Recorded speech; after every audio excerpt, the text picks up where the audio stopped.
নমস্কার, শুক্লার ব্লগে সবাইকে স্বাগত জানিয়ে আজকে একটা নতুন সকালবেলা হেয়ার ওয়াশ করব, সেটাই তোমাদের সঙ্গে শেয়ার করব কিভাবে। তো যে যেখান থেকে দেখছো দূরের কাছে সবাইকে আমার আন্তরিক ভালোবাসা ও আমাদের প্রণাম দিয়ে ভিডিওটা শুরু করলাম। দেখতে থেকো আর সঙ্গে থেকো। সাথে টয়লেটটাও ক্লিন করব, সেটা তোমাদের সঙ্গে শেয়ার করছি। দেখো পায়খানা বাথরুমে আমাদের এখানে জল ভালো না, এই জন্য জলের জন্য দেখো কেমন বাজে একটা লাল ছোপ হয়ে থাকে। আর আমরা তো এখানে থাকি না, যারা পুরনো বন্ধু তারা জানবে। তো কিছু আজকে বাথরুম টয়লেট সব কিছু পরিষ্কার করে তারপরে মাথায় শ্যাম্পু করব। দেখো কি বাথরুমটা কীরমভাবে নোংরা হয়ে রয়েছে, জলটা এখানে লাল আসে। তো প্রায় সপ্তাহে একদিনে, আর দেখো একটা টিকটিকি সপ্তাহে একদিন করে পরিষ্কার করতে হয়। তো সরাচ্ছি আমি, বেসিনটা খুব একটা ব্যবহার করা হয় না। তো চলো ভিডিওটা দেখতে থাকো কীভাবে আমি বাথরুম ক্লিন করি আর তার সঙ্গে শ্যাম্পু। ভালো করে হারপিক লাগিয়ে রেখে দিয়েছিলাম, তারপর ঘুষে নিয়েছি। জলটা এত বাজে, জলের জন্য একদম মানে বাথরুমের নিচটা একদম পুরো লাল হয়ে থাকে। প্রায় দিন আমাদের পরিষ্কার করতে হয়। তো 2-4 দিন আমি বাড়িতে ছিলাম না, আর জন্য এতটা নোংরা হয়ে গেছে। তো চলো ভিডিওটা দেখো কীভাবে ক্লিন করে নিই, তারপর শ্যাম্পু করে তোমাদের সামনে নিয়ে আসছি। চুল শুকিয়েও দেখাবো তোমাদের কীরমভাবে চুল সিল্কি আর সুন্দর হয়েছে। আমার চুলটা আগের থেকে অনেকই ভালো হয়ে গেছে। চুলের গোড়া মজবুত হয়ে গেছে আর চুল ওঠা বন্ধ হয়ে গেছে। আর আমি হার্বাল শ্যাম্পু ইউজ করি, এর আগে বলেছি। তো চলো ক্লিন করে নিয়ে তারপরে স্নান করে তোমাদের শ্যাম্পু করে তবে দেখাচ্ছি।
চুল ধোয়ার আগে ভালো করে মানে তেল লাগিয়ে নিয়েছি, ভালো করে তেল লাগিয়ে তারপরে এসেছি বাথরুম পরিষ্কার করতে। বাথরুম পরিষ্কার করে এবার চুলটা ধুয়ে নেব।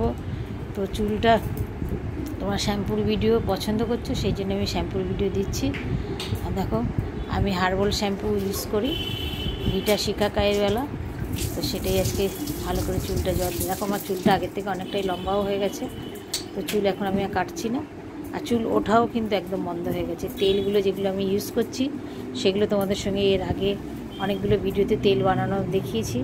তোমরা যদি করো তাহলে আমি ভিডিওর ডেসক্রিপশানের লিঙ্কটা দিয়ে দেবো, চেক আউট করে নিতে পারো। এই তেলগুলো ঘরে বানিয়ে যদি তেল লাগাও তাহলে চুল ওটা একেবারের জন্য বন্ধ হয়ে যাবে। চুল কীভাবে কালো করতে হয় আর চুলের গোড়া কীভাবে মজবুত করতে হয় সেটা আমি ভিডিওতে বানিয়েছি। সেই ভিডিওগুলো তোমাদের লিঙ্ক ডেসক্রিপশানে দিয়ে দেবো, সেগুলো তোমরা দেখে তেল বানিয়ে নিতে পারো। খুবই ভালো ঘরে বানানো তেল। কী কী দিয়েছিলাম ওতে সেটা আমি আজ কিছুদিন যাবত আমার চুল খুব উঠে যাচ্ছিলো। তো এখন আমার চুল ওঠা একদম বন্ধ হয়ে গেছে। আর শ্যাম্পু তো করি তার সাথে, আর তেলও ভালো করে মাসাজ করে তবে শ্যাম্পু করি। তো চলো ভিডিওটা পুরো দেখো, দেখলে বুঝতে পারবে যে কীভাবে আমি শ্যাম্পু করলাম। তারপর চুলটা শুকিয়ে তোমাদের সামনে নিশ্চয়ই নিয়ে আসবো।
ধোয়ার পরে দেখো কি সুন্দর চুলটা আমার স্মুথলি হয়ে গেছে, একটা চুল আমার ওঠে না, আগের থেকে অনেক চুল ভালো হয়ে গেছে আমার।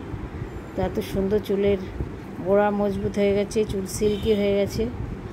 তো এই ধোয়ার পরে শুকোনোর পরে আমি, তো আজকে চুল ধোয়ার ভিডিওটা তোমাদের কেমন লাগলো? যদি ভালো লেগে থাকে প্লিজ লাইক শেয়ার কমেন্ট করো। আর তোমরা আমার চুল ধোয়ার ভিডিও পছন্দ করছো তার জন্য অসংখ্য অসংখ্য ধন্যবাদ সবাইকে। আর তোমরা খুব ভালো থেকো, সুস্থ থেকো, সাবধানে থেকো। আবার একটা নতুন ভিডিও নিয়ে আসবো। তত